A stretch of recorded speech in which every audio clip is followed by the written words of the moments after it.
Hello students, आज हम life process के क्वेश्चन आंसर कर रहे हैं एनसीईआरटी वाले। आपके जितने भी मैंने सैम्पल पेपर देखे हैं सभी के अंदर सिर्फ एनसीईआरटी के ही क्वेश्चन आंसर है, इसलिए हम उसको अच्छे से रीड करेंगे। देखें, why is diffusion insufficient to meet the oxygen requirement of multi cellular organism like humans. देखिए भाई, डिफ्यूजन का मतलब क्या होता है? अपने आप मिक्स होना। ठीक है, तो इसने पूछा कि क्या डिफ्यूजन इनसफिशिएंट का मतलब सही ढंग से जो मल्टी सेलुलर ऑर्गेनिज्म होते हैं उसमें एक ही सेल एक काम नहीं करती, अलग अलग सेल अलग अलग काम करती है। तो ग्रुप ऑफ सेल मिलकर टिश्यू बनता है, टिश्यू मिलाकर हमारा ऑर्गन बनता है, और सारे ऑर्गन जब मिल जाते हैं तो एक ऑर्गन सिस्टम बनता है, और सारे ऑर्गन सिस्टम जब मिल जाते हैं तो क्या बनता है? ऑर्गेनिज्म। तो जो मल्टी सेलुलर ऑर्गेनिज्म होते हैं उसमें ऐसा नहीं है कि ऑक्सीजन जैसे हमने कहीं कोई चीज़ डाली तो वो पूरी बॉडी में फैल जाएगी, ऐसा नहीं है। तो उसको ट्रांसपोर्ट करने के लिए एक स्पेशल अलग से सिस्टम होता है, लेकिन जो डिफ्यूजन है वो सिर्फ सिंगुलर सेल्स में होता है क्योंकि उसकी बॉडी इतनी कॉम्प्लेक्स नहीं होती। तो इसमें आंसर कैसे लिखना है? Multi cellular organism like humans, body design कैसा होता है बेटा? कॉम्प्लेक्स, और उनका जो बॉडी का साइज क्या होता है? लार्ज। ठीक है, तो इसलिए मल्टी सेलुलर में जितनी भी सेल्स होती है आपको पता है डायरेक्ट कॉन्टैक्ट में नहीं है। जैसे हार्ट है, हार्ट क्या होता है? हमारी बॉडी के अंदर होता है, क्या वो डायरेक्ट कॉन्टैक्ट में है? हमारा नहीं है ना। तो विद द सराउंडिंग एनवायरनमेंट, बाहर के एनवायरनमेंट से नहीं है, तो ये बहुत सारे साल्स ले लेता है ऑक्सीजन को ट्रांसपोर्ट करने के लिए। अगर मैं डिफ्यूजन से ही करूं तब, तो इसलिए इतने साल वेट थोड़ी ना करेंगे, वो प्लांट ही मर जाएगा। तो इसका मतलब जो सेल्स है वो बिना ऑक्सीजन के जी नहीं सकती, आपको पता है। तो ज़्यादा साल लग जाएंगे तो इसका मतलब वो ऑर्गेनिज्म ही जिंदा नहीं बचेगा। इसलिए कह रखा है कि डिफ्यूजन सफिशिएंट नहीं है ऑक्सीजन रिक्वायरमेंट को मीट करने के लिए। सबसे मोस्ट इंपॉर्टेंट क्वेश्चन है, सबसे ज़्यादा बोर्ड में आया है, पहला क्वेश्चन मोस्ट इंपॉर्टेंट है। Next, what criteria do we use to decide whether something is alive? कौन से क्राइटेरिया से हमें पता चलेगा कोई चीज़ में अलाइव का मतलब जिंदा है, उसके अंदर जीवन है या नहीं? देखिए, उसकी बॉडी मूव करेगी, रेस्पिरेशन करेगा। रेस्पिरेशन का मतलब क्या होता है? जब हम खाना खाते हैं तो उसके अंदर हमारी ऑक्सीजन मिक्स हो जाती है, फिर हमारी बॉडी को क्या मिलता है? कार्बन डाइऑक्साइड, वाटर और एनर्जी। इसी को हम क्या बोलते हैं? रेस्पिरेशन। इसका दूसरा नाम क्या है? Oxidation of food. नेक्स्ट है एक्सक्रीशन। एक्सक्रीशन में क्या होता है? वेस्ट प्रोडक्ट बॉडी से बाहर निकलते हैं। और रिपेयरिंग ऑफ बॉडी, आपने देखा होगा जब कभी आपको चोट लग जाती है तो उस चोट वो धीरे धीरे ठीक होती रहती है, उसकी जगह पुरानी सेल्स की जगह क्या आ जाती है? नई सेल्स आ जाती है। तो इसी को हम क्या बोलते हैं? Repairing of body. Growth and development, सभी ऑर्गेनिज्म ग्रोथ करते हैं, है ना। जैसे बच्चा होता है फिर थोड़ा बड़ा होता जाता है, और हम जैसे पूरी हाइट जब हो जाती है तो धीरे धीरे एजिंग होने लग जाती है। न्यूट्रिशन, न्यूट्रिशन का मतलब होता है भोजन लेना। आगे है सेलुलर ऑर्गेनाइजेशन, हमारी सेल्स ऑर्गेनाइज है, अभी मैंने बताया था सेल्स मिलकर क्या बनते हैं भाई? टिश्यू, टिश्यू मिलकर ऑर्गन, ऐसे मैंने बताया आपको। आगे है रिप्रोडक्शन एंड डेथ। देखिए, रिप्रोड्यूस करते हैं हम, अपने जैसे नए ऑर्गेनिज्म को पैदा करते हैं, वो बहुत जरूरी है ताकि धरती पर लाइफ क्या रहे? कंटिन्यू, और सबकी एक ना एक दिन डेथ होनी फिक्स है। Next, what are the outside raw material use by an organism? हमें बताने हैं किस कोई ऑर्गेनिज्म बाहर से क्या क्या चीज़ें लेगा। देखिए, आपको पता है ऑक्सीजन की जरूरत है, मैंने बताया था रेस्पिरेशन में फूड का ऑक्सीजन के साथ मिक्स होता है और फूड का क्या हो जाता है? Break down. और फूड से हमें क्या मिलती है? एनर्जी। और प्लांट्स क्या क्या यूज करते हैं? प्लांट को 4 चीज़ें चाहिए होती है फोटोसिंथेसिस के लिए। एक तो CO2 जिसको वो प्राप्त करते हैं एटमॉस्फेयर से, पानी और मिनरल्स को प्राप्त करते हैं ये सॉइल में से, और क्लोरोफिल प्लांट्स में प्रेजेंट होता है, सनलाइट प्राप्त करते हैं सन से। तो ये सब चीज़ें हमें आउटसाइड रॉ मटेरियल है जो कोई भी ऑर्गेनिज्म यूज करेगा। Next, what process would you consider essential for maintaining life? Life को मेंटेन करने वाले प्रोसेस बताने जिससे तुम्हारा जीवन चलता है। देखो, भोजन लेते हो तुम, न्यूट्रिशन करते हो, ट्रांसपोर्ट करते हो, आपकी एक बॉडी से सब्सटेंस एक जगह से दूसरी जगह जाती है, रेस्पिरेशन करते हो, आपका ऑक्सीडेशन ऑफ फूड होता है जिससे आपको एनर्जी मिलती है, पानी आपकी बॉडी में रह जाता है, कुछ बाहर आ जाता है, और एक्सक्रीट करते हो। तो इसमें वो सारे लाइफ प्रोसेस बताने हैं जो एक लिविंग बॉडी में होते हैं। नेक्स्ट, मोस्ट इंपॉर्टेंट क्वेश्चन, ये वाला क्वेश्चन भी बोर्ड में बहुत बार आया हुआ है, ऑटोट्रोपिक न्यूट्रिशन और हेटरोट्रोपिक न्यूट्रिशन में क्या डिफरेंस है? देखो, ऑटोट्रोपिक न्यूट्रिशन वो होता है जिसमें ऑर्गेनिज्म अपना भोजन खुद बनाते हैं, किसकी हेल्प से? इनऑर्गेनिक रॉ मटेरियल की हेल्प से। और हेटरोट्रोपिक क्या होता है? जब वो डायरेक्टली और इनडायरेक्टली अपने भोजन को किससे प्राप्त करते हैं? प्लांट से। ठीक है, और जितने भी ग्रीन प्लांट और कुछ बैक्टीरिया हैं वो किसका एग्जाम्पल है? ऑटोट्रोपिक का। इसका एग्जाम्पल ब्लू ग्रीन एल्गी भी है। और हेटरोट्रोपिक का एग्जाम्पल क्या है? Fungi, protozoa, animals. ठीक है, next, where do the plants get each of the raw material for photosynthesis? ये क्वेश्चन मैं आपको पहले बता चुकी हूँ। देखो, इसको कैसे याद रखोगे? वाटर मिनरल्स कहाँ से प्राप्त करते हैं? सोइल से। अब इस प्रोसेस फोटोसिंथेसिस के लिए चाहिए CO2 प्राप्त करते हैं एटमॉस्फेयर से। और इसमें बेटा 3 नंबर पे ये और लिखना है, ये लिख के आना है वरना मार्क्स कटेंगे। Sunlight from sun, sunlight from sun. Number 4 पे लिखना है क्लोरोफिल। क्या लिखना है? Chlorophyll present in green leaves, present in green leaf. Okay, next देखिए, what is the role of acid in our stomach? Most important question. ठीक है, acid का क्या रोल है? देखिए, सबसे पहली बात, हमारे जो पेट के अंदर कौन सा एसिड निकलता है? HCl acid. ये बहुत ज़्यादा खतरनाक है, ठीक है, काफ़ी डेंजरस एसिड होता है। इसलिए पेट में साथ साथ म्यूकस भी निकलता रहता है, डाइजेस्टिव जूस निकलते हैं जो कि इस एसिड के इफेक्ट को क्या कर देते हैं? न्यूट्रलाइज। अब देखिए, एसिड का काम क्या है? ये भोजन में प्रेजेंट जो जर्म्स है उसको मार देता है, एसिडिक मीडियम प्रोवाइड करता है। पेप्सिन नाम का एंजाइम निकलता है इसमें से, जो कि प्रोटीन को ब्रेक डाउन करता है, और ये भोजन को क्या बनाता है? सॉफ्ट, ताकि भोजन आसानी से एक्सक्रीट हो जाए बाद में। It makes inactive enzyme active, मतलब जो एंजाइम एक्टिव नहीं है उनको क्या बना देता है? एक्टिव, ताकि वो फूड को ब्रेक डाउन करने में हेल्प कर सके। ये opening and closing of pyloric aperture. देखिए, ये हमारे पेट के अंदर एक ऐसी सब्सटेंस होती है जिसको ओपन और क्लोज करना बहुत ही जरूरी होता है, ताकि भोजन इधर से उधर मूव कर पाए।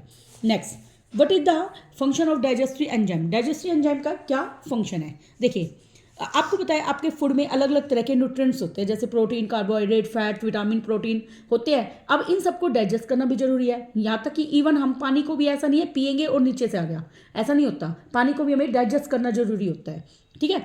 तो हमारी जो बॉडी है उनको बिना एब्जॉर्ब करे उनको यूज नहीं कर सकती, कॉम्प्लेक्स फॉर्म में होते हैं वो, तो पहले उनको सिंपल फॉर्म में हमें क्या करना होता है? कन्वर्ट। तो जो डाइजेस्टिव एंजाइम है, एंजाइम क्या करेंगे? इस कॉम्प्लेक्स सब्सटेंस को सिंपल सब्सटेंस में क्या करते हैं? कन्वर्ट करते हैं, फिर उसको एब्जॉर्ब करता है, और अपना पूरा का पूरा जो फूड है वो एब्जॉर्ब होता है स्मॉल इंटेस्टाइन में। स्मॉल इंटेस्टाइन में विली नाम की फिंगर लाइक प्रोजेक्शन होती है जो कि फूड को क्या करती है? एब्जॉर्ब। और अनएब्जॉर्ब फूड हमारा लार्ज इंटेस्टाइन में जाता है, जहाँ पे फूड में वाटर और साल्ट एब्जॉर्ब होकर बाकी बचा हुआ जो भोजन है अनडाइजेस्टिव वो बॉडी से बाहर आ जाता है। अब देखिए, अब तुम्हें ये याद रखना है, स्टार्च। स्टार्च कन्वर्ट होता है शुगर के अंदर, ये होता है माउथ में। कहाँ पे होता है? माउथ में। और ये इस पे एक्ट करता है सेलिवरी अमाइलेज। कौन सा एंजाइम? Salivary amylase. और नेक्स्ट है फैट। फैट कन्वर्ट होता है फैटी एसिड और ग्लिसरॉल में। इस पे कौन सा एंजाइम एक्ट करता है? Lipase enzyme. कौन सा एक्ट करता है? Lipase enzyme. बस आपको ये 2 एग्जाम्पल याद रखने, नीचे का कुछ भी नहीं पढ़ना है। Next, how is the small intestine design to absorb digested food? अभी थोड़ी देर पहले बताया था, स्मॉल इंटेस्टाइन में क्या चीज़ होती है जो कि फूड को क्या करती है? डाइजेस्ट करने के बाद एब्जॉर्ब कर लेती है। देखिए, अब ये फूड जो एब्जॉर्ब होता है ना, वो सीधे ब्लड में जाता है, और ब्लड आपको पता है पूरी बॉडी में फ्लो करता है, और ये भोजन को इधर से उधर ले जाता है, वेस्ट मटेरियल्स को ले जाता है इधर से उधर। देखिए, हमारी बॉडी के अंदर स्मॉल इंटेस्टाइन के अंदर फिंगर लाइक क्या होती है? प्रोजेक्शन। और ये जो स्ट्रक्चर होती है इनको क्या बोलते हैं हम? विली। क्या बोलते हैं? विली। ये क्या करती है? हमारे एब्जॉर्प्शन के लिए सरफेस एरिया को बढ़ा देती हैं, और इस विली के अंदर बहुत सारी ब्लड वेजल्स होती है, खून की नलियाँ होती है, जो डाइजेस्टिव फूड को एब्जॉर्ब कर लेगी और इसको एक सेल से दूसरी बॉडी में ट्रांसपोर्ट कर देगी। हाँ जी, देखिए, आपको एक वीडियो दिखाई जा रही है जिसमें हम डाइजेस्टिव सिस्टम देख रहे हैं। देखिए, जैसे हम खाना खाते हैं, हमारी टंग क्या करती है? इस फूड को टेस्ट करती है, और जो टंग होती है वो उस फूड को मिक्स करने का काम करती है। टंग के सिर्फ 2 ही काम है, एक तो फूड को मिक्स करना, और दूसरा क्या काम है? फूड को टेस्ट करना। आपको पता है टंग पे कितने टेस्ट बर्ड्स होते हैं? 4, ठीक है। सोर खट्टे टेस्ट करने के लिए, बिटर के लिए, साल्टी के लिए और स्वीट के लिए। अब देखो स्लाइवा कैसे एक्ट करेगा। स्लाइवा हमारे कहाँ पर होता है? नीचे। देखिए, ये कन्वर्ट कर देगा, इसको ब्रेक डाउन करेगा और फूड को क्या बनाएगा? सॉफ्ट। और फूड में जितने भी देखिए हमारे लोअर जाके नीचे होता है ये, तो ये क्या करेगा? जो फूड में स्टार्च होता है उसको कन्वर्ट कर देगा शुगर के अंदर, सिंपल ग्लूकोज में कन्वर्ट कर देगा, और यहीं से फूड का डाइजेशन होना शुरू होता है। और टंग की मैंने आपको बता दिया है। देखिए, अब आगे करते हैं इसको। अब देखिए, हमारा खाना मूव कर रहा है, इसी को हम बोलते हैं पेरिस्टलेटिक मूवमेंट। क्या बोलते हैं? पेरिस्टलेटिक मूवमेंट। देखिए, खाना जा रहा है, ये जो रेड कलर का है, रेडिश ब्राउन कलर का, इसको हम लीवर बोलते हैं। अब हमारा खाना देखिए हमारे स्टमक में आ गया। स्टमक की शेप कैसी होती है? जे शेप्ड। अब देखिए, डाइजेस्टिव जूस यहाँ पे निकलेंगे। देखिए, डाइजेस्टिव जूस निकल रहे हैं यहाँ पे, और यहाँ पे हाइड्रोक्लोरिक एसिड होएगा, और स्टमक की दीवारें कैसी होती हैं? मोटी, ठीक है। और फिर इस फूड को क्या करेंगे? Break down. देखिए, ये फूड ब्रेक डाउन हो गया, अब ये स्मॉल इंटेस्टाइन में एंटर करेगा। स्मॉल इंटेस्टाइन की जो लंबाई होती है वो होती है 6.5 मीटर, और जो लार्ज इंटेस्टाइन होती है उसकी लंबाई होती है 1.5 मीटर। देखिए, अब ये हमारा स्मॉल इंटेस्टाइन है, इसमें हमारा खाना आ गया। देखिए, और जो स्टमक होता है इसके नीचे आपको लीफ लाइक स्ट्रक्चर दिखाई दे रही है, इसको बोलते हैं पैनक्रियाज। ये पैनक्रियाटिक जूस नाम का एंजाइम निकालती है। अब देखिए यहाँ से हमारा स्मॉल इंटेस्टाइन में खाना आ रहा है। और लीवर में लीवर कैसा होता है, रेडिश ब्राउन कलर का। इसके अंदर एक गोल ब्लैडर नाम की चीज़ होती है जो क्या करती है, बाइल जूस निकालती है। और वो किस पे काम करती है, फैट के ऊपर। देखिए अब गोल ब्लैडर दिखाई दे रहा है आपको यहाँ पे, ये देखिए गोल ब्लैडर। ये क्या करेगी, ये क्या करेगी बेटा, बाइल जूस निकालेगी। अब ये पैनक्रियाज कैसी है, लीफ लाइक स्ट्रक्चर। और हमारी बॉडी में सबसे बड़ी ऑर्गन का नाम क्या होता है, लीवर। ये भी आपको याद रखना है। पैनक्रियाज क्या निकालेगी, पैनक्रियाटिक जूस। और कहाँ पे डालेगी, ये स्मॉल इंटेस्टाइन के अंदर। अब देखिए हमारा खाना कहाँ पे आएगा, स्मॉल इंटेस्टाइन के अंदर। हमारा खाना पैनक्रियाज में नहीं जाता। और स्मॉल इंटेस्टाइन की लंबाई कितनी बताई है मैंने, 6.5 मीटर। अब ये खाना देखिए इधर आएगा। देखिए अब खाना आने के बाद देखिए ये विली है, मैंने बताया था ना फिंगर लाइक प्रोजेक्शन। खाना एब्जॉर्ब हो जाएगा और ये विली में देखिए ब्लड वेजल्स है बहुत सारी। खाना, ये रेड कलर का जो ब्लड दिखा रखा है वो ऑक्सीजनेटेड ब्लड है। तो खाना यहाँ पे देखो ब्लड वेजल्स में चला जाएगा और फिर वो ब्लड बॉडी में मूव करेगा तो इधर से उधर सब्सटेंस को लेके जाएगा। देखिए खाना जा रहा है ब्लड के साथ साथ सारी बॉडी के पार्ट्स में। फिर उसके बाद हमारा जो बचा हुआ खाना है लार्ज इंटेस्टाइन में जाएगा। देखिए ये लार्ज इंटेस्टाइन में एंटर कर रहा है। अभी मैंने बताया लार्ज इंटेस्टाइन का साइज होता है 1.5 मीटर। ये देखिए यहाँ पे गया खाना और यहाँ पे खाने में वाटर और साल्ट एब्जॉर्ब होकर एनएस के थ्रू खाना बाहर आ जाएगा।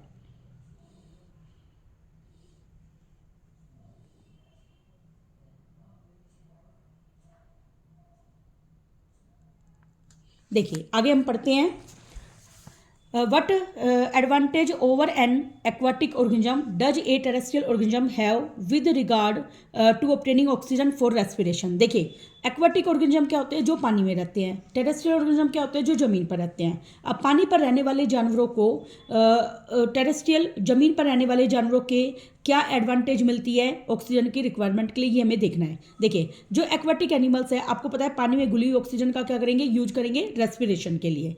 जो अमाउंट है पानी में घुली ऑक्सीजन की वो क्या होती है, कम।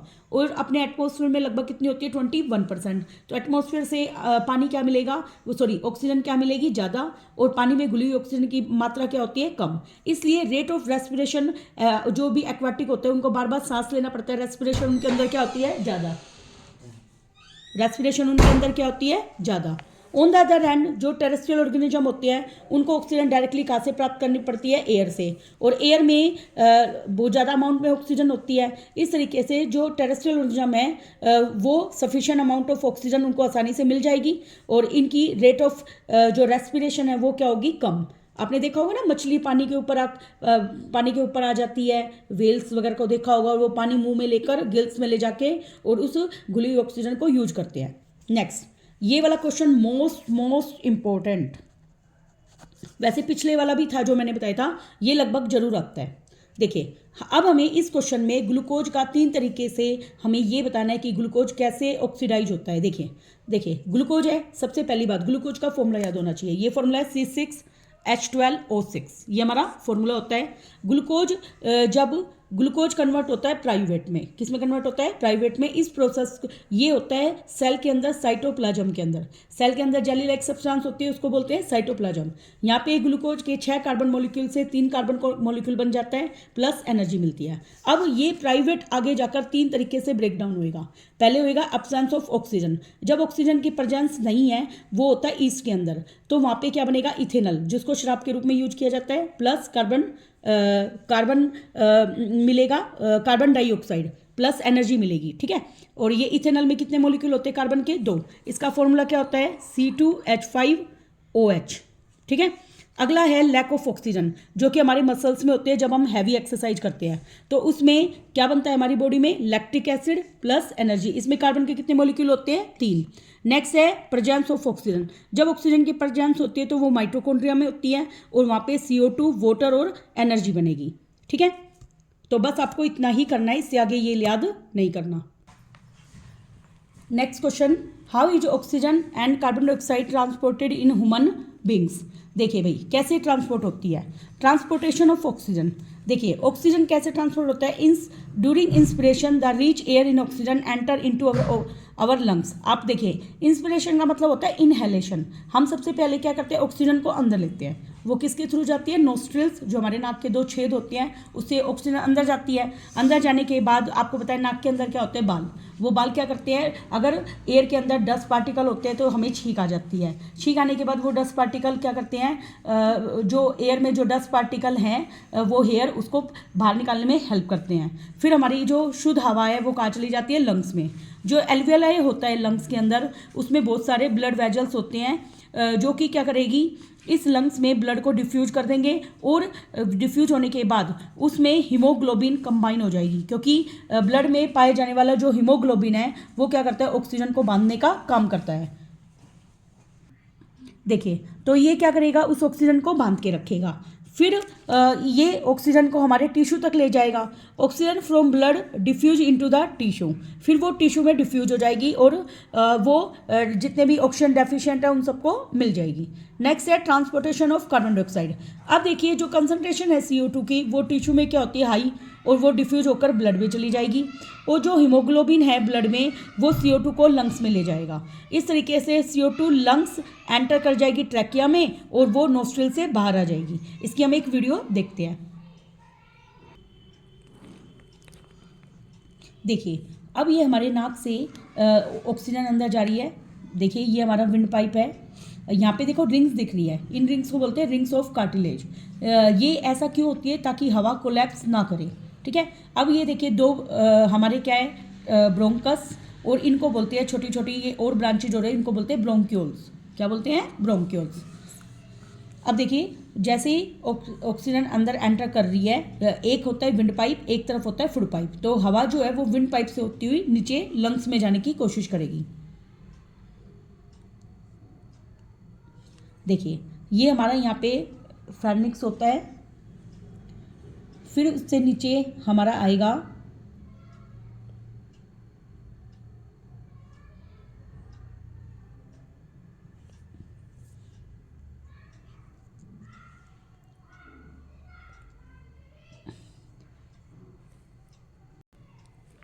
देखिए, अब हम वहाँ पे लंग्स में चली गई थी। फिर ये देखिए, मैंने बताया था ये यहाँ पे क्या होते हैं, इनको बोलते हैं ब्रोंक्यूल्स। ब्रोंक्यूल्स में ये आपको बैलून लाइक स्ट्रक्चर दिखाई दे रही है, इनको बोलते हैं एल्वियोलाई।